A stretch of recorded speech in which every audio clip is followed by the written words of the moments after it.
Most of us are Xbox fans for usually because of a franchise or two. I have to admit, I'm an Xbox fan personally because of Gears of War, Halo, Forza, Fable. These are games that brought me into the ecosystem and that I absolutely love to play. I play them regardless of the console generation. In fact, the reason I bought an Xbox 360 was based on seeing Gears of War demo that Cliffy B was doing on G4. So, as you can tell, I like, Gears of War. I have Gears of War tattoo. I enjoy the games, except for the newer ones. I'm not as big a fan. But, I think that they look good, and I think that with some tweaks, we could see that franchise really come back to prominence if they handle themselves correctly. Now, when it comes to this news right here, I think this makes a lot of sense for Microsoft to do this, given the fact that they have Game Pass. And a lot of people don't realize this. When I see people kind of question Game Pass and they go, Game Pass is weird because it's going to have low quality games and, they're going to really cut corners and they're going to do this and they're going to do that. And I kind of shake my head and I'm like, what? Why would they have less, risky games, or why would they have less quality games? They want people to subscribe to this service. You're not going to subscribe to a service that has crappy games, right? Or crappy shows or crappy. You want top quality stuff. And I think that's why, Microsoft is letting their developers take the time and giving them the money and the finances to actually go out there and accomplish what they want to do. Now, for me, I think this is an easy call. Now, listen, I have facts to back up what I'm saying per usual, right? Because if you think about it, Microsoft was only allowing games that were selling millions and millions of copies. Gears of War, Forza, Halo. Then they dropped Fable. I mean, Fable I don't think was ever a huge seller. I think it did okay, but it wasn't like a huge game or a huge franchise or anything like that. Now it's going to be able to come back. Stuff like Psychonauts 2, that's going to have a home on Xbox, despite the fact that it's not going to sell 20 million copies because Game Pass is going to need those type of games, right? Game Pass is going to be able to have something like Hellblade 2, whereas maybe perhaps that game's not going to sell 10 million copies, And I think that's a very good way to think about these things. Now, keep in mind that this is very much something that doesn't have to mean that it's actually happening. It could just be something that Microsoft did to hang on to this, but again, these are games that people love, and I would love to see them make a comeback from, on the Microsoft side of things. So hopefully that does happen, and it's looking like it is possibly the case. I want to get into this video, though. No more beating around the bush. Let's go. Let's start it up. Now, this might come as a bit of a surprise to a lot of people, but Microsoft does have a lot of IP. Clearly, owning all the studios that they own makes it that way. Now, I thought this in particular was very interesting because it really kind of holds in line with what Microsoft has talked about in the past with needing more family-friendly content in Xbox Game Pass. There's rumors afoot about Microsoft as they've actually reviewed and revived a Viva Pinata trademark.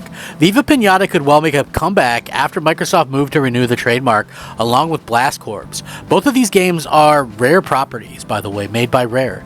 We last saw the Rare title in 2015 via the Xbox exclusive Rare Replay, taking 30 years of history that the company had created and presenting them to a new audience. 7 years later, Microsoft looks interested and is taking some interest in revising and revisiting some of the more unique games created by the studio themselves. Microsoft has recently renewed the trademark for two of Rare's IP on the global brand database, after years of dormancy. Blast Corps launched in 1997 for the Nintendo 64, and while it didn't reach the sales heights of other classics like Banjo-Kazooie, the game was still fondly remembered for its over-the-top destruction. Viva Pinata released in 2006 on the Xbox 360 and was a completely different title. Pretty much a first-person farming simulator featuring adorably cuddly-based animals, a hit with fans that birthed multiple sequels. So, it's very interesting that this is happening. Again, this could be anything if you really want to get kind of technical about it. Blast Corps in particular could be a game that Nintendo is looking forward to kind of getting into.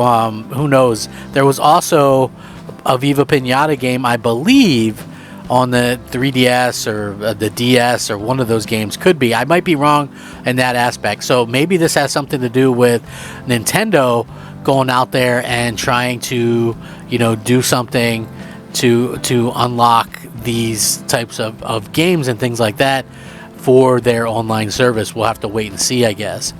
It's a natural business practice for companies to protect their IP by renewing and creating trademark, and it's important to note that it doesn't always mean players will receive a new entry, so don't get necessarily too excited by this news. Ahead of the 25th anniversary celebration, Square Enix registered 2 new Final Fantasy VII trademarks for Labyrinth Striker and Final Bar line, which are yet to get any official announcements or release. With Rare continuing to support the popular Sea of Thieves and developing Everwild, it seems unlikely that studio themselves will have any input on future releases. Everwild was originally announced in 2019, but details remain scarce on the title as of yet. In the old days of the Xbox 360 era, players could not use any pictures, obviously. Speaking of that, they actually brought back the old gamer pictures and things like that. That kind of ties in with this, so it would make kind of an interesting situation that they actually did this. They're actually kind of rebooting and redoing some of the original gamer tag pictures from the Xbox 360 days. So, we'll have to wait and see what happens long term with this, but I did find it to be very fascinating that Viva Pinata specifically is a game that they kind of brought back and decided to kind of do things with. I actually love the game. I thought that it was really interesting. The second game didn't nearly have as much to it as the first game because they just threw you into it and expected you to be able to, I guess, play it or whatever, but I don't know. So it's really interesting that they're kind of bringing this, but I would love for them to bring back these types of games and get everybody excited again for some of these games. Like I said, for me personally, Viva Pinata is a game that I love.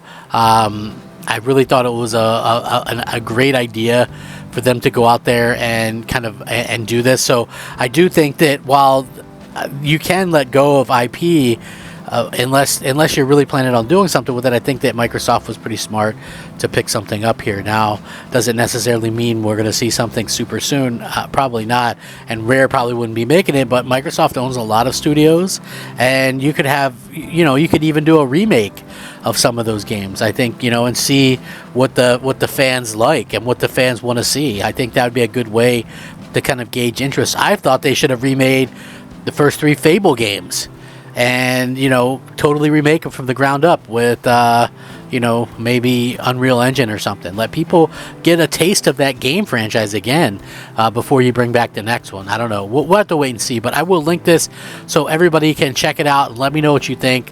Sound off, rate, comment, subscribe. Also, if you're new to the channel, please leave a like on the video, as it helps the video to be seen and it helps the channel to grow. I hope you each have a fantastic day. Rack 'em up, fact 'em up, Crap Gamer 'em up. Thank you all so much for watching. Have a great day. Crap Gamer out.